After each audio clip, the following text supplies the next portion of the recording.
कि शरीर सिर्फ मेरा है और जो भी प्रेरणा है वो बाबा जी की है। आज हम अपनी बुद्धि से बोलने वाले नहीं हैं। जो भी हमें अंदर से प्रेरणा मिलेगी हम वही आपको बोलेंगे। लेकिन सारी साध संगत ने अपने अपने गुरुदेव का और बाबा जी के चरणों का ध्यान करके, इधर देखिए मेरी ओर पहले, क्योंकि सत्संग में बैठने का एक नियम होता है। ऐसे करके ध्यान मुद्रा में बैठो सब लोग, बिल्कुल जैसे जी बैठे हैं ध्यान मुद्रा में बैठे। जो मेरे भाई पीछे भी खड़े हैं वो भी थोड़ी देर बैठ जाइए, क्योंकि हमने बाबा जी की वाणी का सम्मान करना है। आज उनका दिन है, आज हमारा दिन नहीं है। आज हम उनके लिए यहाँ आए। मेरे लिए मान जी गाड़ी भेज रहे थे, मैंने कहा नहीं, गाड़ियों में मुझे रोज घूमना है। जैसे सारी संगत पैदल जा रही है मैं भी उनके स्थान पर पैदल जाऊंगा। वो हम यहाँ कोई छोटा बड़ा नहीं है। इस दरबार में हम सब बाबा जी के सेवक हैं, इसलिए आराम से बैठिए। तो पहले 3 बार सारी साध संगत अपने गुरुदेव का, अपने इष्ट देव का और बाबा जी के चरणों का ध्यान करते हुए सांस को अंदर खींचेगी और धीरे धीरे सांस को छोड़ते हुए 3 बार प्रणव का उच्चारण करेगी इस स्थान पर, ताकि आपकी हाजिरी बाबा जी स्वीकार कर ले कि आप आए हुए। क्योंकि ओम के बिना कोई वैदिक मंत्र अपनी शक्ति को निषेचित नहीं करता, और बाबा जी भी इस समय शक्ति के रूप में है। ओमकार के बिना उनका भी निषेचन नहीं होता। और आपको साक्षात उनकी ब्लेसिंग लेनी है तो आप ओम रूप से उनको याद करो 3 बार अपने मन से मेरे साथ में। बाबा जी के जीवन के 1000 वर्षों के इतिहास में, और महाराज जी को स्वप्न में बाबा जी ने पहले प्रेरणा दी कि महाराज जी को पार्टी जाकर के निमंत्रण दो। इस बार मेरी छड़ी मुबारक यात्रा में मैं उनकी उपस्थिति चाहता हूँ। और जब इनको प्रेरणा दी उसी रात को मुझे दर्शन दिया कि महंत जी आ रहे हैं और आपने इनकार नहीं करना, नहीं तो महंत जी सारे संत जानते हैं कि हम नहीं जाते ऐसे। तो बिल्कुल सही बात है। और आप सबने, कई लोगों ने मुझे पहली बार मंच पे देखा, हम जाते ही। ये उनकी प्रेरणा दोनों को एक साथ मिली, ये दिव्य योग है। दूसरी बात, जिनके मन में कंफ्यूजन है मैं निकाल दूं, फिर मैं संबोधन सबका करूंगा, सभी महापुरुषों का। फिर मैंने महंत जी को कहा कि आचार्य जब भी जाते हैं तो मेरा नियम नहीं, क्योंकि हम आद्य जगत गुरु भगवत्पाद शंकराचार्य जी के अनुयायी हैं। 7 अखाड़े मेरे सन्यासियों के हैं और जूना अखाड़ा हमारा सबसे बड़ा है। जिस अखाड़े से मैं आचार्य हूं वो महानिर्वाणी अखाड़ा है। और शंकराचार्य जी का ये 10 नाम, सन्यास परंपरा, और ये जब हम ड्रेस को धारण करते हैं, जैसे बाबा जी की ये संगले जब देश राज्य उठा लेते हैं तो इनको हम शिव बाबा का स्वरूप मानते हैं, इनको व्यक्ति नहीं मानते। इसी तरह से जब मेरा कोई भी सन्यासी चलता है गेरुआ वस्त्र पहन करके, तो ये जो ड्रेस होती है ये आचार्य शंकर का स्वाभिमान है, हमारी परंपराओं का प्रतीक है। फिर वो व्यक्ति के लिए बात नहीं रह जाती, और उन परंपराओं का, अनुशासन का पालन करना हमारा धर्म है। क्योंकि सर्वोपरि आद्य जगत गुरु भाष्यकार शंकराचार्य अगर ना होते तो 10 नाम सन्यासी ना होते, ये सन्यास परंपरा ना होती। नास्तिक दर्शन इतना बढ़ चुका था कि आज हम वेद का पाठ भी भारत में ना कर पाते। 4 मठ स्थापित किए, और आपके कश्मीर में शंकराचार्य पीठ है और हम लोग शंकराचार्य जयंती वहां मनाते हैं। विश्वात्मानंद जी अटल के आचार्य हैं, वो हमारे साथ चलते हैं और वहां पर होती है। लेकिन ये बात है, इसलिए कोई ये ना समझे कि स्वामी जी जब बाबा जी के पास आए तो इतने बड़े अपने ये लोगो लेकर के, चाटा लेकर के, ये लेकर के, आपको शायद पहली बार ऐसा देख रहे हैं। ये मेरा नहीं है, हमारी परंपरा है। आप कुंभ में जब हम शाही स्नान में निकलेंगे तो मैं आज ही बोल रहा हूँ, देशराज जी मेरे रथ पर विराजमान होंगे। और उसी समय में आप देखना कि सब अखाड़ा के जितने महंत श्री महंत है वो अपने आचार्यों का कितना आदर मान सम्मान करते हैं, और हम उनके गाइड हैं और आप लोग हमारी सेना हो। बिल्कुल नागा सन्यासी हमारे सैनिक हैं, ताकि हमारे धर्म स्थानों पर कोई विधर्मी आंख उठा करके देखने की हिम्मत ना करे। और हम लोग उनको एजुकेशन देते हैं, फंड्स देते हैं, ताकि हमारी फौज को उचित वस्त्र मिले, उचित खाना मिले, वो पुष्ट हो। और उनकी हम सेवा इसलिए करते हैं, और मौके पर वो धर्म की रक्षा के लिए दिगंबर होकर के आगे निकल जाए, अपने शरीर का भी मोह ना करे। तो अब मैं निवेदन करूंगा, प्लीज ये औपचारिकताएं अब ना करें तो मुझे बहुत अच्छा लगेगा, क्योंकि जनता का समय बहुत कीमती है। मैं जो कहना चाहता हूं वो कह के जाए। बहुत वेलकम किया, बहुत अच्छा हो गया। आइए परम श्रद्धेय परम प्रेमास्पद अनंत श्री विभूषित इस विशाल कार्यक्रम के कर्णधार सूत्रधार परमाध्यक्ष और वर्तमान में दिव्य बाबा शिवों की इस सुंदर दिव्य आध्यात्मिक पीठ के श्री महंत तेजराज जी महाराज, आप उनके लिए जोर से तालियां बजाइए, क्योंकि इनकी मेहनत है। इन्होंने हर संत को जगह जगह से बुलाया और कुंभ में सभी संत व्यस्त हैं, इनके प्यार के बंधे हुए सभी आ गए, वरना इस समय आना बहुत मुश्किल है। लोग तो प्रयागराज में सब बैठे हुए हैं और मुझे फोन आ रहे हैं, कब आ रहे हो, कब आ रहे हो। और मेरे साथ में जिस योद्धा को आप यहाँ देख रहे हैं, हीरानगर से पधारे हमारे श्रद्धेय स्वामी कृष्णानंद सरस्वती महाराज, जिन्होंने ध्यान से सुनिए, इन दो आत्माओं का मेल खिलाने के बीच में जो कड़ी, क्योंकि देशराज जी मुझे नहीं जानते थे, लेकिन स्वामी कृष्णानंद सरस्वती जी मुझे बहुत लंबे समय से जानते हैं। और इन्होंने कहा कि यदि जम्मू कश्मीर में अपने सनातन की पताका को आगे ले जाना है तो देशराज जी हमें स्वामी जी के पास जाना ही होगा, क्योंकि आज पखंड संसार में बहुत आ चुका है और डुप्लीकेट लोग साधु सन्यासियों की वेशभूषा में लोगों को जब धोखा देते हैं और फिर आचार्यों पर भी उंगली उठती है कि आपका साधु समाज क्या कर रहा है, इसलिए इन्होंने इनको जोड़ा। और इनके बीच में बाबा जी की जो प्रेरणा है, और आप लोग भी हर साल आते हैं, ऐसा कभी भी शरीर यात्रा में हुआ कि कोई आचार्य मंडलेश्वर आकर के जहाँ प्रवचन कर रहे हैं या आए हैं? बोलो, पहली बार देख रहे हो कि नहीं? पहली बार देख रहे हो। और ये बाबा जी की अपनी प्रेरणा है, ठीक है। और इनके साथ ही राजकुमार जी को मैं बहुत देर से जानता हूँ, बड़े बड़े मंच हमने इकट्ठे शेयर किए हैं, गौ सेवा में जिनका बहुत नाम है। और एक मैं इनका जो प्रारूप है एक कर्मयोगी की तरह देखता हूँ, और हमको गौरव है कि हमारी डुग्गर धरती पर ऐसे यति लोग अपनी सेवाएं दे रहे हैं, और हमें भी इनके साथ मंच पे बैठने में बड़ा सम्मान, अपने में गौरव महसूस होता है। और यति वृंदा, विद्वत समाज, मेरे आत्म स्वरूप में समुपस्थित प्यारे भारत के प्यारे बंधुओं, माताओं तथा बहनों, और सभी कलाकार जब बाबा जी की बहुत सुंदर कारिका सुना रहे थे, अपनी डुग्गर संस्कृति का और डुग्गर कल्चर का आप एक प्रतीक है। इसीलिए मैंने कहा कि कला का सम्मान होना चाहिए। कलाकार का मान करना है तो उसके हाथ में भेज दीजिए, वो नीचे से पैसे उठाए तो कलाकार का अपमान है। और लक्ष्मी की हम लोग पूजा करते हैं, आगे भी आपने ध्यान रखना है, कहीं भी प्रोग्राम हो कलाकार का सम्मान करना हमारा धर्म है, ठीक है। लेकिन अपनी माँ लक्ष्मी जिसकी हम पूजा करते हैं, चाहे हम रास कराएं, किसी मंच पर कोई आए कलाकार, हमने नोट उनके पाँव में नहीं डालना, उनके हाथ में दे दीजिए। उनको जाते हुए 11,000 की जगह 21,000 भेज दीजिए, उनकी कला का सम्मान कीजिए, लेकिन माँ लक्ष्मी का अपमान मत कीजिए, ये बहुत बेइज्जती होगी। जब कोई कृष्ण की भूमिका में मंच पर रास करता है और लोग पैसे डालते हैं और थोड़ी देर में कृष्ण और राधा नोटों को उठाने लगते हैं, तो मेरा दिल रोता है कि अरे भगवान की वेशधारा में अपमान होता है। भगवान सिद्धि बनकर के जब कोई एक कटोरा लेकर के बाद में मांगने लगता है, तो काली माता की झांकी में काली माता फिर थप्पड़ लेके खड़ी हो जाती है, लोग पैसे डालते हैं। ये देवी देवताओं का ऐसा अपमान करेंगे तो बाबा शिवोजी हमको कभी माफ नहीं करेंगे।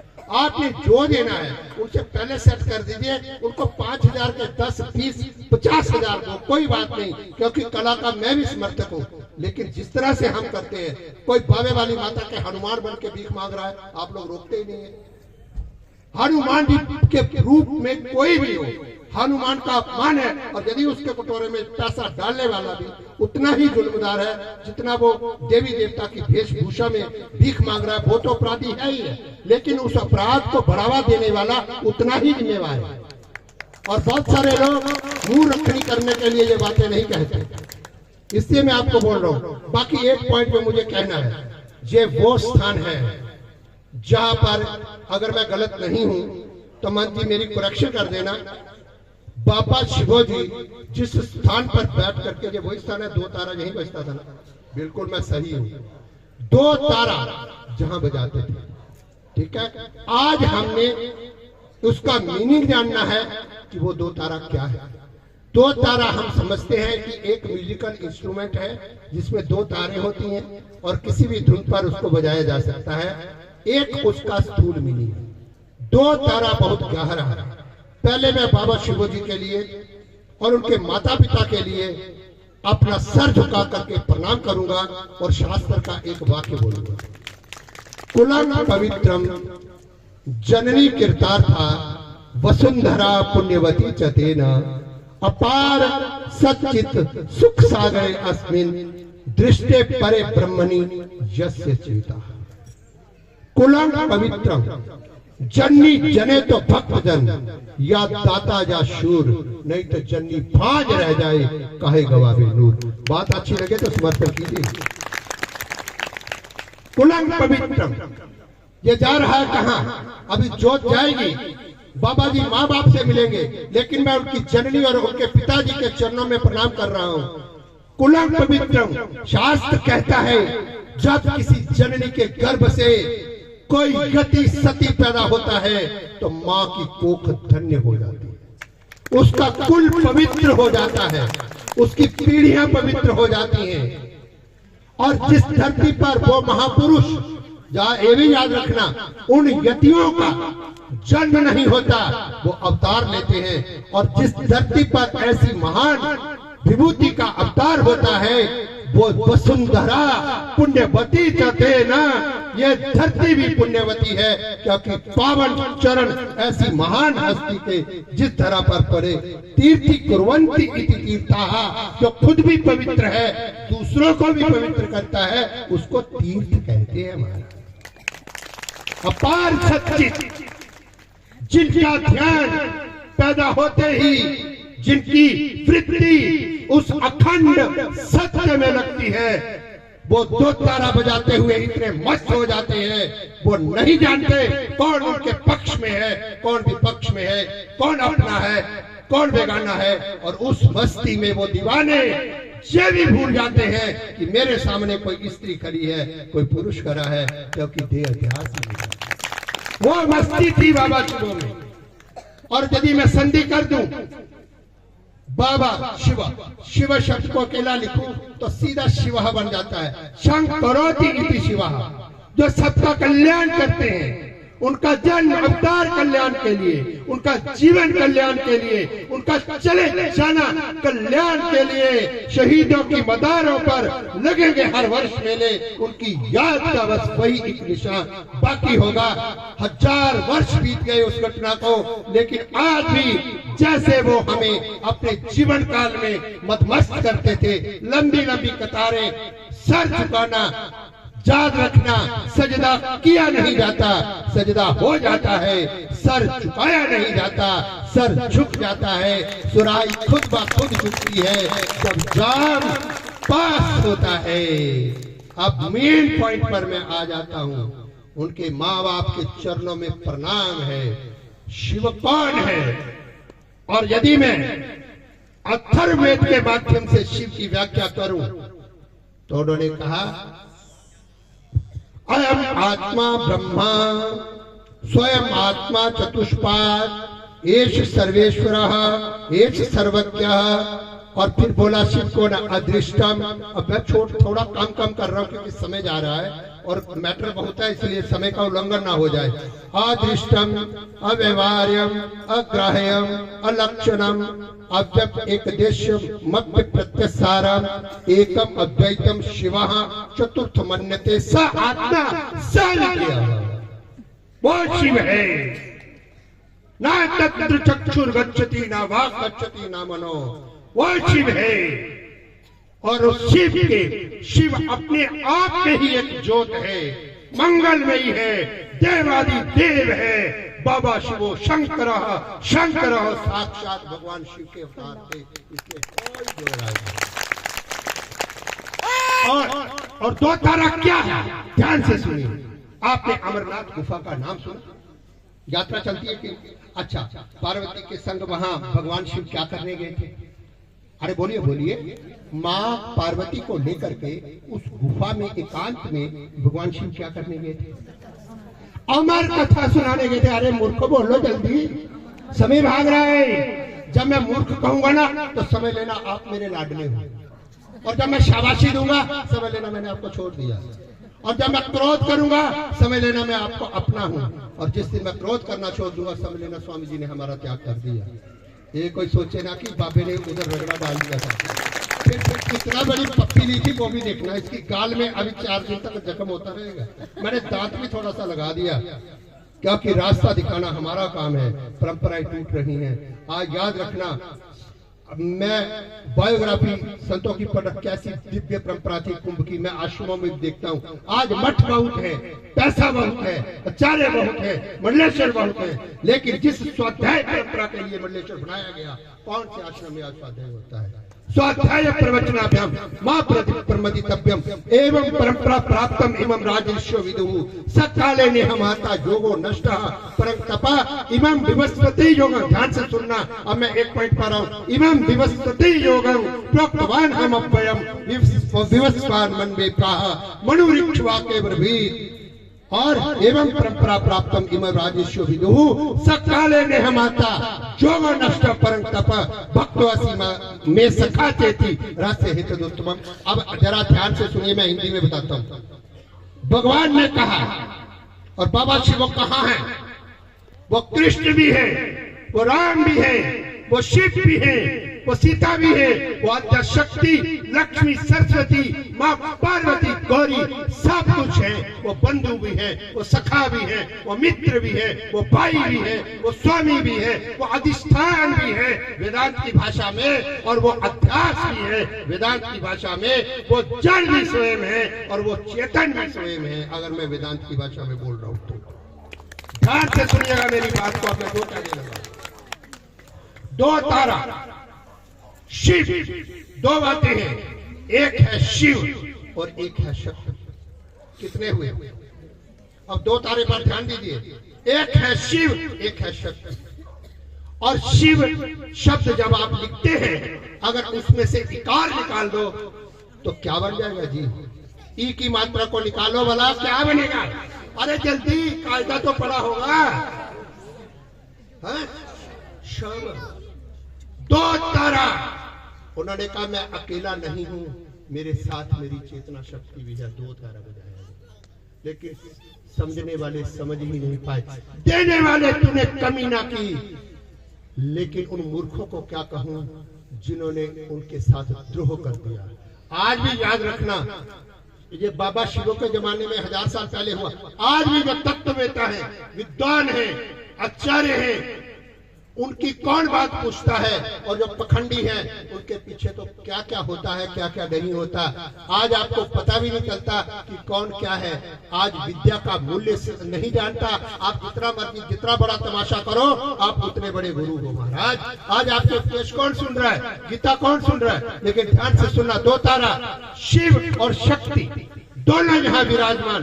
एक तार शिव का प्रतीक है और एक तार शक्ति का प्रतीक है। Very good. फिर आइए दो तारे पर ईश्वर और उसकी माया। क्या? भगवान और उसकी माया। एक तार परमपिता परमात्मा का प्रतीक है और दूसरा तार उसकी माया का प्रतीक है। और जब परमात्मा और माया का संबंध होता है तब संसार की रचना होती है। अकेला भगवान संसार नहीं बना सकता। माया वशिष्ठ चेतन ही ईश्वर है।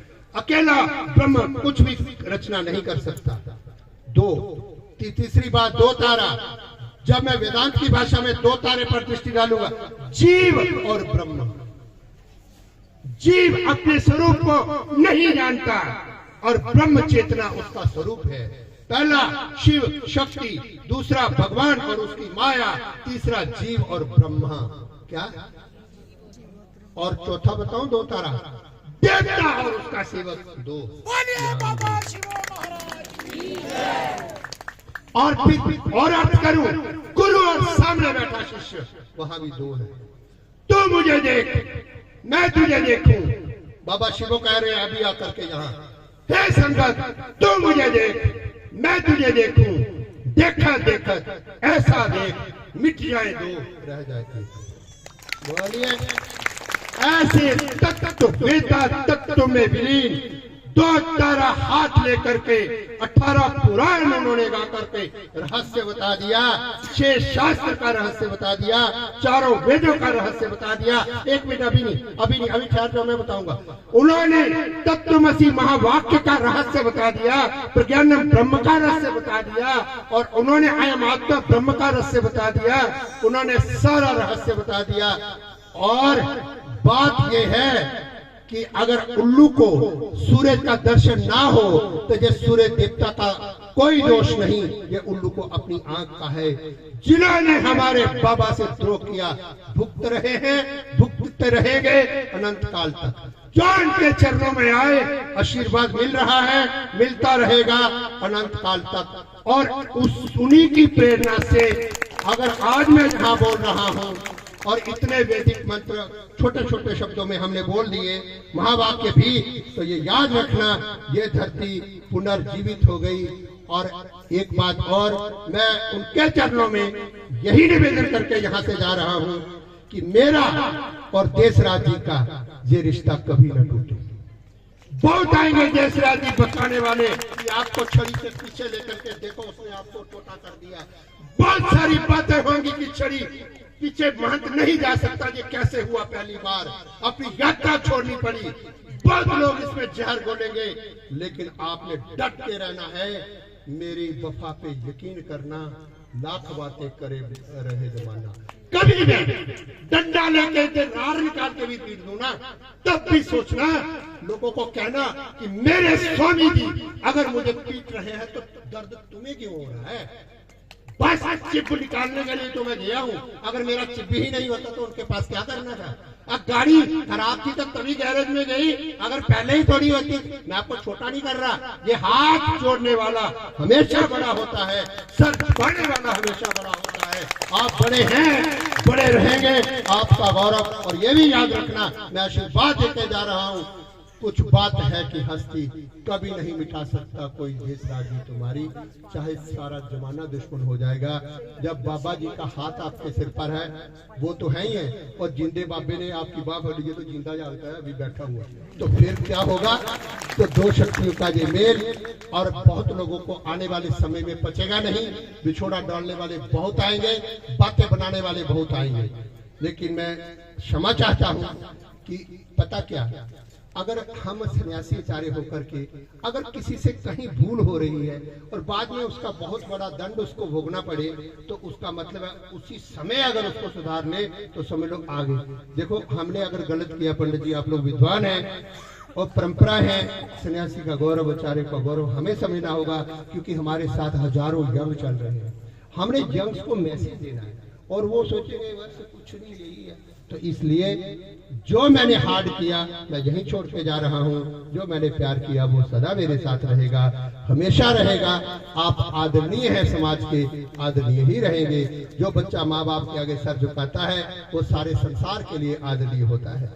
और मैं ये चाहूंगा कि मेरे देशराज जी, अगर हमने ऐसे हाथ पकड़ा है, सारी दुनिया में रिकॉर्डिंग जारी है, जो सब लोग देखेंगे, पीछे बाबा जी हैं और देशराज जी का हाथ पकड़ा है। लेकिन ये याद रखना, मेरी बात को, एक बात को याद रखना हमेशा, कि बोलो अगर मुझे इन्होंने अधिकार दे दिए, आश्रम में आकर के ये बोला कि स्वामी जी जैसे आप चलाओगे वैसे हम चलेंगे, और इन्होंने मेरे कहने से गिरी शब्द भी हटाने की बात करी, और मैंने इनको बताया कि गिरी कैसे लिखा जाता है, पूरी इधर ही होगा, आप पूरी दुनिया देखेंगे कि ये गिरी बनेंगे और कैसे बढ़ा जाता है। बिरजा होम होता है हमारा, ऐसे करके अपमान हो जाता है, 2 लोग आके किसी को गिरीपुरी बना दे, वो शंकराचार्य जी का बहुत अपमान है। और हम अपने लिए तो अपमान सहन करेंगे, हमारे आचार्य परंपरा का कोई अपमान करे, फिर जब गलत होता है तो उंगली सब पर उठती है। फिर मुझे भी लोग पूछते हैं कि तुम्हारे समाज में ये क्या हो रहा है। और ये बातें अगर आप चाहेंगे कि स्वामी जी कि हमें जरूरत है तो मैं आपके बीच में हमेशा हूँ, और अगर आप चाहेंगे नहीं स्वामी और इं रो पाते अपनी चलाते बड़ा इं बाबा बड़े का बड़ा ही समझाना अं अपनी अकल है, अगर ये गल्लां तुंदे मना जाए तो तुझे भी एक फोन करना, मैं कभी नहीं आऊंगा, क्योंकि मैं वर्ल्ड कॉन्फ्रेंसों में बोल चुका हूँ पूरी दुनिया में। हम जानते हैं लाखों लाखों लोगों में, अभी ये मेरे साथ में महंत जी आए हुए हैं, तो वो मेरे जॉर्डन में मेरे साथ थे, हजारों अंग्रेजों को हम प्रवचन दे के आए, मुझे कोई मतलब नहीं। एक बात याद रखना, सिर्फ मैं अपनी रियलिटी बता के जा रहा हूँ। मुझे कई लोगों ने पूछा कि स्वामी जी ये पार्टी जैसी, आप जानते हैं पार्टी एक बंजर जगह है जहाँ पानी भी पीने को। मुझे कमिश्नर वाले महाराज ने बोला कि अगर आश्रम ही बनाना था तो मुझे कहते मैं कहीं अच्छी लोकेलिटी में आपका आश्रम बनवाता है। मंडलेश्वर जी ने ये कहा पार्टी में आपने आश्रम बना दिया जहाँ तो 10 रुपए भी चढ़ेंगे नहीं आपको। एक बात याद रखना मेरी, लेकिन मैं जम्मू कश्मीर कभी नहीं आना चाहता था। मेरे गुरुदेव पूरे वर्ल्ड वाइड इंटरनेशनल संत रहे और मुझे भी इंग्लिश संस्कृत सारे मीडियम में पढ़ा करके इसीलिए मुझे तैयार किया। लेकिन जब 12 साल के बाद यानी 18 साल के बाद मैं जम्मू कश्मीर में आया, मेरे लोग गाय को मानना छोड़ चुके थे, मेरे लोग कृष्ण को मानना छोड़ चुके थे, मेरे लोग ही मंदिर जाना छोड़ चुके थे, मेरे लोग गंगा जल को छोड़ चुके थे। तो मेरे दिल ने कहा, ए अक्षरानंद, हरिद्वार में तो हजारों मंडलेश्वर है, वृंदावन में हजारों कथाकार है, काशी में हजारों विद्वान बैठे हैं, तेरी डुग्गर धरती का क्या होगा?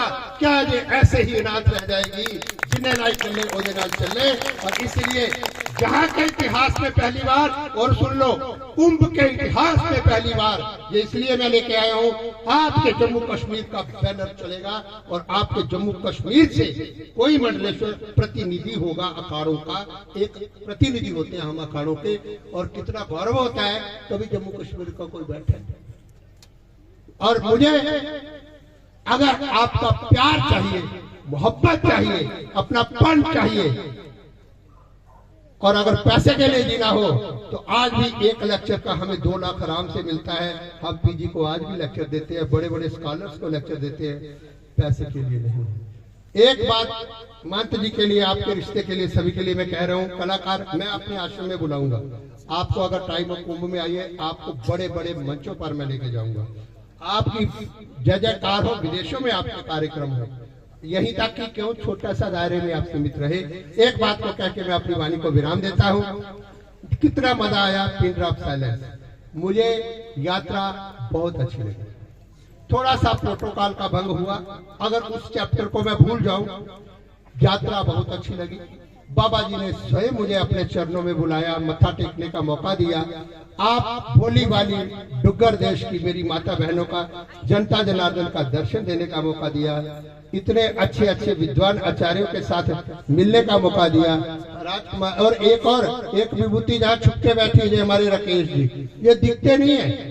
अरे भाई इनके लिए ताली बजाओ, ये बहुत जोर से। राकेश जी गौ के लिए जो जीता है, देश के लिए जो जीता है, राष्ट्र के लिए जो जीता है, ये हार नहीं, ये आपकी जीत है। जो काम लोग मिनिस्ट्री में रह करके भी नहीं कर पाएंगे, राकेश जी आप बिना किसी पद प्रतिष्ठा के वो करोगे, तो आपकी जय जयकार हमेशा रहेगी। और ऐसे योद्धा हमारे बीच में है। बस एक बात को बोलूंगा मैं, जू तो कीमत है बहुत है दोस्त। ये बाप पकड़ लो, ऊन वहां पकड़ लो, ऊन बाप बिल्कुल पकड़ लो। एक गाल सुनी लाओ, जू तो कीमत है बहुत है दोस्त। अक्षरानंद के नखरे नहीं पूरे होते, मैं खुद स्वीकार करता हूँ। लेकिन अगर देश राज्य और कृष्णानंद जी और राकेश जी, हमारे राजकुमार जी और सारा हमारा साधु समाज बैठा है, अगर आप जैसे गाहक होंगे तो अक्षरानंद मुफ्त में बिकेगा, बिल्कुल मुफ्त में बेबोल बिक जाएगा, और आपके लिए जिएगा, आपके लिए मरेगा। एक बात आप सबकी ओर से मैं कह रहा हूँ, हम सनातनियों के लिए मरकर भी न जाएगी सनातन की उल्फत दिल से, मरकर भी न जाएगी सनातन की उल्फत दिल से। मेरी मिट्टी से भी खुशबू हे सनातन तेरी आएगी, हे सनातन तेरी आएगी।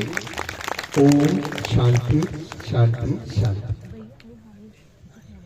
बोलिए बाबा शिव महाराज की।